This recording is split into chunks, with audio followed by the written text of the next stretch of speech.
All right. Hello, friends. It's good to be with you all. And can I just officially say that I think SIG has one of the coolest jobs ever. I don't know about you, but I've not had the opportunity to meet Oprah and certainly Mandela. So good work there. And thank you for all the amazing impact that you all do as well. As SIG was saying, we are at a moment right now where resilience is super important. And the work that we're doing at Blackbaud is very much at the intersection of that opportunity with the work that many of you who are in the nonprofit community are navigating, as well as those of you that are in corporate philanthropy. I have the privilege of leading the corporate impact division of Blackbaud. And as a company, we are the largest technology company on the planet that exists solely for the purpose of enabling social good. That's all that we do. Our mission is to help good take over the world. And through our systems, we have over $100 billion each year in philanthropic good that flows to causes all over the world that are making a big difference out there. But the reality is, as we have been talking about during our time together, we are at a moment right now where the earth is shifting under our shoes. And depending on which part of philanthropy that we are in, that shift is feeling more seismic than it might be in other areas.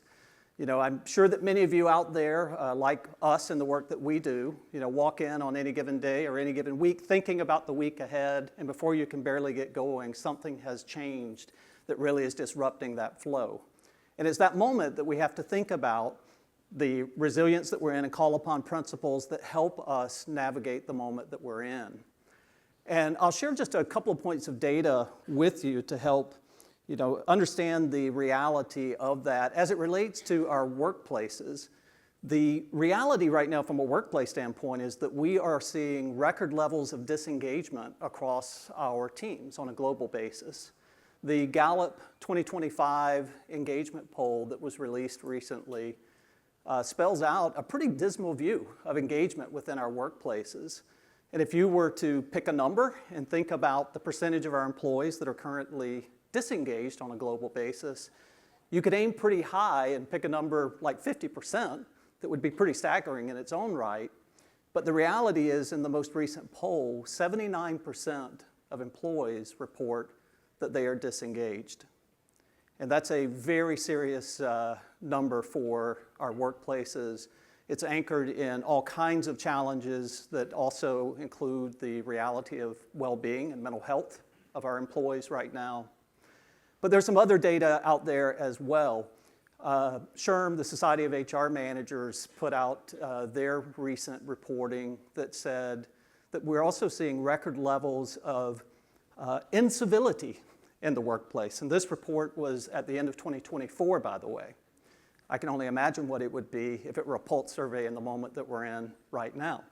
But what that found was that 59% of organizations employees reported that they had witnessed incivility. Actually, 66% had reported incivility in the workplace within recent months. And 59% of them reported that in the last week, they had witnessed that same degree of incivility. So we have a lot of work to do to think about what we can do to navigate the moment that we're in and to continue to be resilient. And it's with that in mind that we have embraced a framework that we call the PEACE framework that we have used to help guide us through. And these pillars will hopefully be helpful to all of us as we think about the moment that we're in. The first pillar is perseverance, and it's the bedrock of the resilience that we need to see. I was talking with a nonprofit partner of ours recently who talked about a very common theme that we see. It was the loss of a major grant within their organization and how overnight their world had changed, and how from a perseverance standpoint, they had to really dig deep and think differently about how they would embrace their donors, how they would develop new strategies for their work going forward. And we see that certainly within the corporate sector as well as new programs are examined. Next is evolution. And evolution is really embracing change at a pace that we really have not seen for quite some time. We've talked about AI a lot so far, and AI is probably the best example of that. But it's really about recognizing that we need to embrace evolution of our programs. We talked about DEI in one of the sessions earlier today. And there's good news there too, where recent reporting says that 94% of purpose-driven companies are staying the course in their commitment to corporate philanthropy, but we are having to evolve. We are having to change our programs and change our language in order to navigate the moment that we're in at the moment. Next up is adaptation. And adaptation is really the ability to pivot with purpose and to be proactive in that body of work.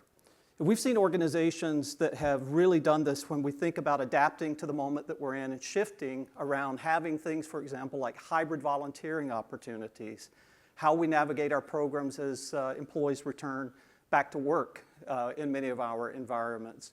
So those are opportunities for us to think about how we adapt in the moment and remain resilient in the times that we're in currently. The next is captivation. And captivation is one of the most human portions of the peace framework in that it really is focused on us being able to do the body of work,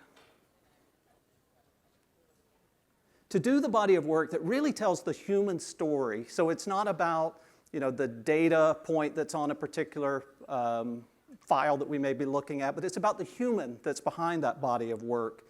And we saw a great example recently of an organization that had done this very, very well, and they really just leaned into authenticity. It was not an overly produced body of work, but they told the authentic story of the impact that they were making, and it made a tremendous impact in the supporters as a nonprofit that they brought into their mission and into their work.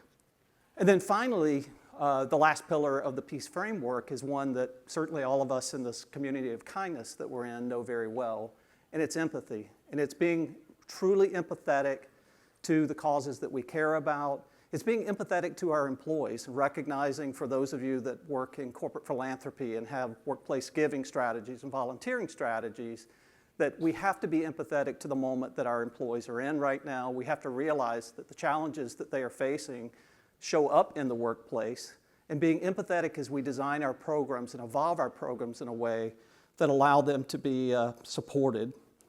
So in these uncertain times and unfortunately times of incivility, empathy is the bridge that I think ties the overall framework together.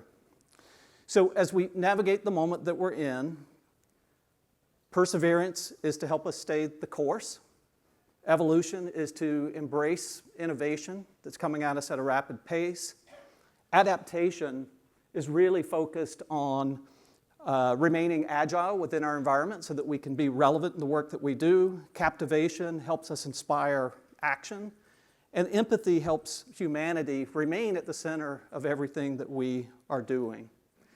So one thing that I would say as I've had conversations with so many of you that are doing the inspiring work that you're in this moment right now is just the energizing effect of that work. And it occurs to me that each and every one of us, all of us that are in this room, are exactly where we are supposed to be at this moment. We're doing the work that we are supposed to be doing as philanthropic professionals, and I think we could all agree that work has never been more important than it is in this very moment. And for that, I say thank you to all of you.